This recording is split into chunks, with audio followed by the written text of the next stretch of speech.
Living in Virginia, you're in the fast lane on the information superhighway.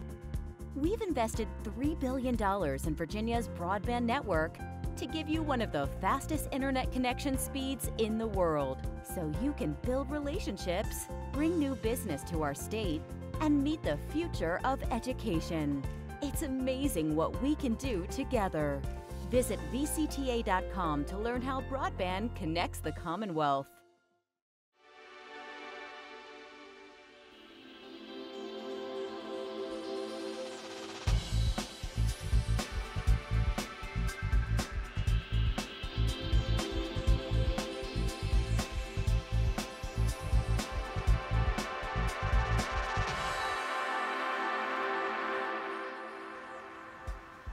From the General Assembly and the City of Richmond, I'm Woody Evans for Cable Reports, brought to you by the Virginia Cable Telecommunications Association and Comcast, connecting Virginians to their government. We're pleased to have Ken Plum with us today. Welcome, Ken.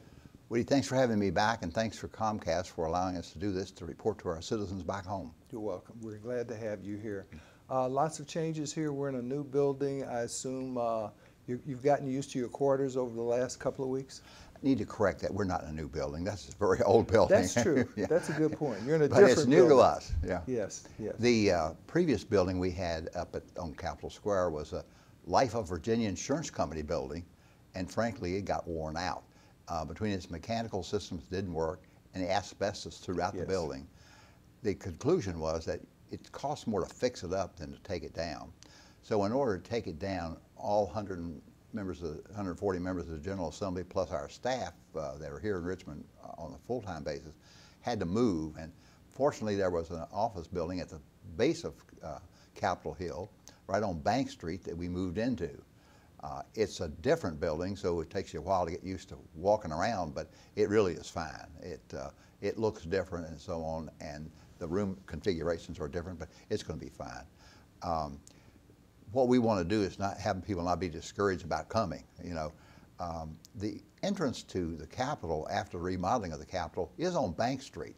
Some people approach the Capitol as on top of the hill, and you really have to approach the Capitol on the bottom of the hill and go to the entrance there. Well, just right across the street is the Pocahontas building.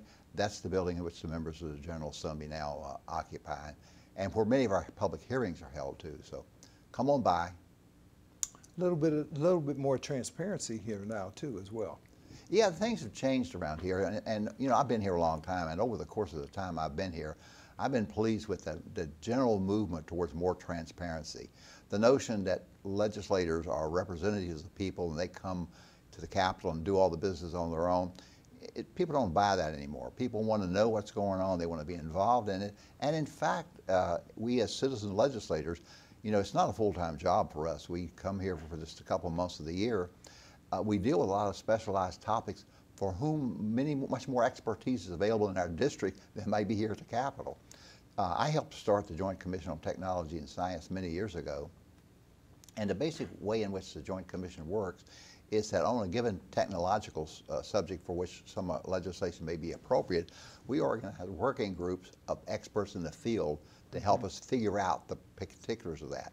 Well, that's also true in terms of how we treat people in terms of equal rights, sexual harassment kinds of issues and so on. The public wants to be heard, and they want to know that we're doing things.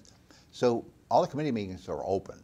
In a very, very, very rare occasion, there may be something related to a personnel issue that it may be closed, but that's very rare.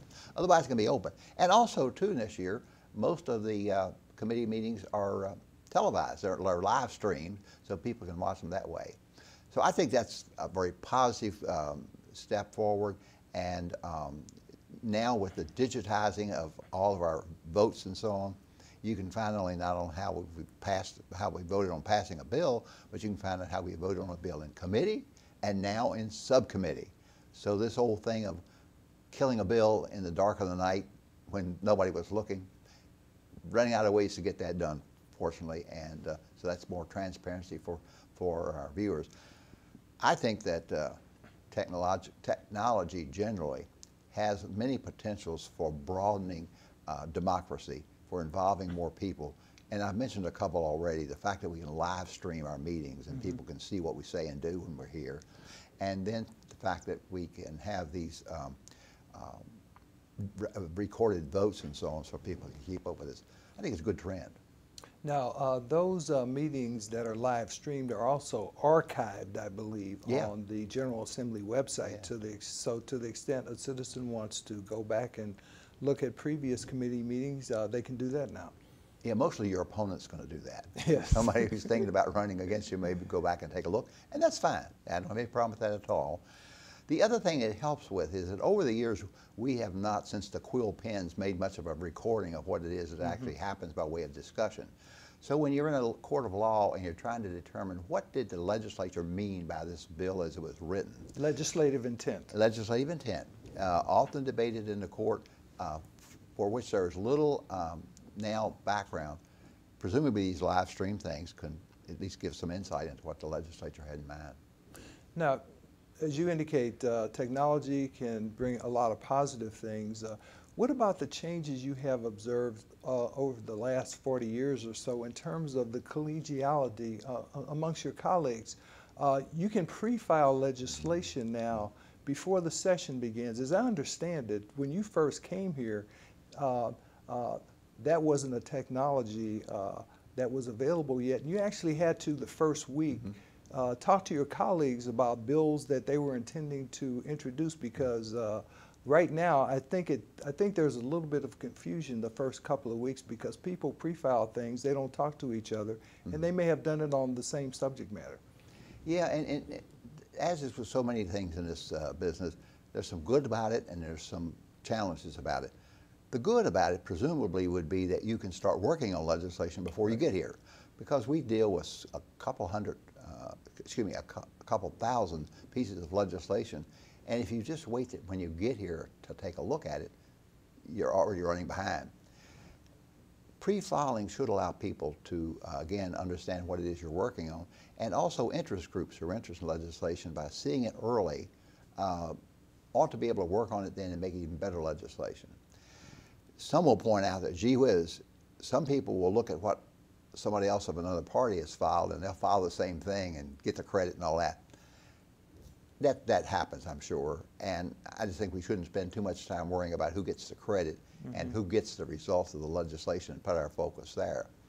But the practical problem we have is that we have 140 legislators, all of whom to some degree are interested in all these issues.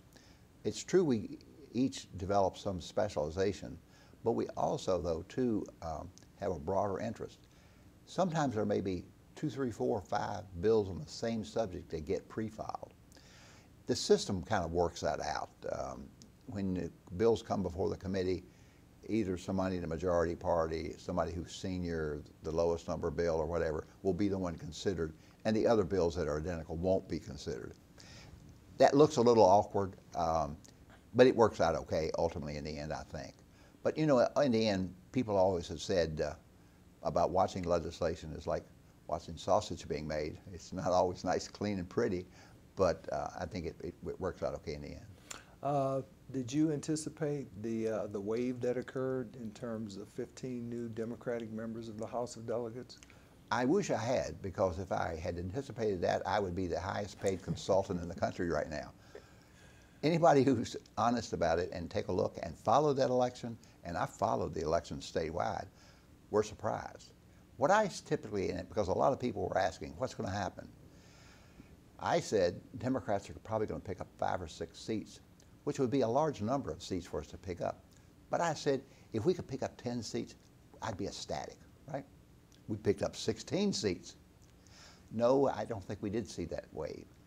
As I look back now, hindsight is always helpful. When I look back, I should have known that the wave I was seeing in my district must be occurring other places, and if it is, we're going to see some dramatic results. We're going to get the 10 or more that we end up getting. But what I did, for example, is I was unopposed. No one chose to run against me, but I still ran a campaign. And my campaign went like this. I go to Richmond, you know the things I work on, the things I represent. I'm saying I've spent a lot of time keeping in touch with my constituents. But I can't get my bills passed because I'm in the minority. There aren't enough of me's there to get the bills passed. So I ask you to help me. Number one, I want you to continue to remember to vote for me. But secondly, what I want you to do is to give your time, your money, and your energy to some of these candidates who are running in nearby districts who think like I think. And that was shocking to me. It's surprising. It was a wonderful, wonderful surprise to realize how many people actually did that. They lived in my district. They knew they were going to vote for me, but they knew that I needed help, and that some people in other districts didn't represent their point of view. So they went in those other districts and door knocked. So the general change in tone in the country was a part of it. But then the willingness of people, a lot of the women organized themselves in groups called indivisibles. And in my district, at least at one point, the indivisibles numbered 400 people. 400? 400. Wow. Never have I seen a case where you get that many volunteers. Typical campaign, you get a dozen, you'd be happy. These were people who were unhappy with the direction of the country, unhappy with things that are going, not being able to work for me, but recognizing I was going to win anyway because I wasn't opposed, willing to give up their time to vote for people who think like I do, to come down here and help me out. I said to my good friends in the Indivisible group, you did a wonderful job. What you did was spectacular. Only one thing did you do wrong. You failed by 2 votes, two positions, 2 more people, and the partisan control of the legislature would change. The partisan control of the legislature is given too much attention. It's a shame that we can't campaign up till November, and then about mid-November we blow a whistle and say, okay guys, that finishes the campaign, now we're going to start governing. It doesn't actually work that way. The campaigning continues, and so while we're too short, I came from a committee meeting.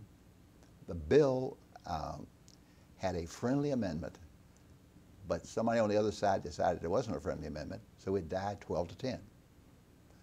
Democrats were in favor of it, Republicans were not. It died, and it's a shame because it really was an okay amendment. And even though it was proposed by a Democrat, it really would have strengthened the bill.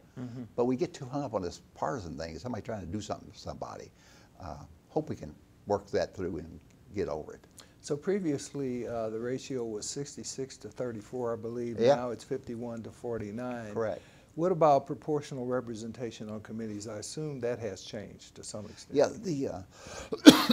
Yeah, the other, excuse me, the previous proportion had been since like 2/3 to 1/3 approximately. This proportionality is 51-49, and the rules say that when a fraction of a person comes out in a proportionality, the fraction always goes to the majority party. So the committees at 51-49 are 12-10, with one exception, and that exception is the Rules Committee. And the Rules Committee has always been an exception for whatever reason. It's a smaller committee that previously had been like 10-5, is now 11-7. It's not proportional, and never has been, and we just have to go with it. That's the way the system is set up. Let's talk a little bit about some of the legislation you're continuing to pursue. For example, on minimum wage. Why is that important? Woody, the minimum wage now has a purchasing power equivalent of 1968. 1968. Yeah. Now, you try to live on a pay of 1968 today, and what you come to recognize is that you can't do it. In my community, in your community, and so on, paying the rent, buying the groceries, keeping some kind of car on the road at $7.25. Oh my gosh, that's not realistic. Does someone at that level qualify, for example, for food stamps? Food stamps, yeah. With a family that could qualify for food stamps. Other people's salaries have gone up and so on, and we need then to have people in this, particularly the service industries and so on, get a fair wage. So what I've done is, for a couple of years now, I've introduced a bill that says that we will first bring the minimum wage up to its purchasing power in 1968. In other words, we'll bring it up to purchasing power that most had at any given time. And if you do that, you go from $7.25 to $10.10. Actually, that's not going up at all. That's truing it up related to purchasing power. Now, beyond that then, I've suggested, and my bills have said, that you index it. So if the cost of living goes up, your pay goes up. And so that we keep people at least on a fair, equitable level, Nobody's going to get rich at that. Nobody's going to have a luxurious living, but they're going to come closer to having a living wage, which is the other thing some people push forward. And that is to say, not just a minimum wage to get by on, but if you figured out in a given locality, how much does it cost to pay the rent, buy the groceries, and so on here, and make it a minimum wage? We got to first get the minimum wage up before we do the living wage, but it's just not fair in a society. Virginia has the distinction of having the 3 highest income areas in the country, and that's the areas clustered around Northern Virginia. Mm-hmm. Likewise, as we urbanize throughout the state, we're going to have more and more people falling behind. I don't know why it is that somebody ought to have to work 2 and 3 jobs. We know now that moms and dads both work. It would strengthen our family, it would strengthen our economy. And incidentally, if you raise the minimum wage, what are people going to do with the additional money? They're going to spend it. When they spend it, that strengthens the economy. Now, this also relates to Medicaid expansion because those people at the minimum wage level, especially single adults, would now qualify for Medicaid. Yeah, well, it's the case now that by the definitions of income within Medicaid, there's a block of people who don't make enough to get a subsidy for their insurance, but make too much to get Medicaid. That kind of closing the gap it's referred to would allow then people to not have to make a decision about, well, am I going to be able to fix my car this month, or can I get my prescription filled? Can I, in fact, plan on having enough food for the week, or can I get my prescription filled? Again, we're better than that as a people, it seems to me, and we know that when you look at this issue from an international perspective, other countries have figured out how to do this, and they do it by having a system of public health care. And we're not even talking about going to public health care. We're just simply talking about using private health care, but make it more accessible to more people. Back to minimum wage, I believe there is some experience nationwide where other states or localities have raised the minimum wage. Yeah. The objection has been, well, employers are going to go out of business, or they're going to cut, their workers. Yeah. How has that worked out from your perspective? Well, there are lots of anecdotal stories you can look at as to how it's happened in other localities. I don't think it's a reasonable argument to say that I should be able to stay in business by paying people less money than it is that they need to live on. I don't think that's a legitimate argument. What happened in Seattle, for example, is they raised it up to $15. What happened? They got more employment, a stronger economy, because those dollars go into the economy. These aren't people who can take their extra pay and put it in a bank account. They need it for immediate needs. That stimulates the economy. And on the other side of that, I assume that many of those people would no longer qualify, for example, for food stamps, which relieves the general taxpayer body of additional taxes. Some people have pointed out, and I'm not going to do the specifics here because I don't have the information at hand, but some people point out that some large industries and businesses pay such low wages that their workers qualify for food stamps. So why should we subsidize their business with food stamps for their employees? That's out of kilter. Now, this debate about the expansion of Medicaid here in Virginia has been going on since the inception of the Affordable Care Act, has it not? Absolutely. Are the chances any better this session, you think? Well, I hear words that they are, and I pray that it be the case. It used to be that it was Obamacare. We don't want anything to do with Obamacare. Well, Obama's not around anymore. It used to be McAuliffe was pushing for it, so we didn't want to go with something that McAuliffe was pushing for it. He's gone, right? So let's just get together and stop calling it names and so on, and figure out what is a reasonable plan that we can afford to implement that's good for Virginians and the quality of life for Virginians, and do it. 32 states have figured this out. 32 states have figured out how to do it. And Woody, the other thing that's incredible about this, during that lag time of 8 years, we've left $10 billion. $10 billion. $10 billion on the table that we didn't spend, that was paid by Virginians. Virginians were eligible to receive, and the legislature made a decision not to pursue that. I've said on many occasions, including on the floor of the House of Delegates, that's immoral. You can't have people who are without insurance, who are sick, who need those kind of care, and simply pass it by for some ideological reason or whatever, and not have people eligible for it. Now, those taxpayer dollars that were sent to Washington have been irretrievably lost. Oh, they're gone. Yes, sir. Yeah. And also the 100% coverage that the federal government was going to provide. Now it's at 90%. 90%, yep, yep. And it doesn't call for it to go any lower. And 90%, in my estimation, is still a good deal. But we could have had 100% money.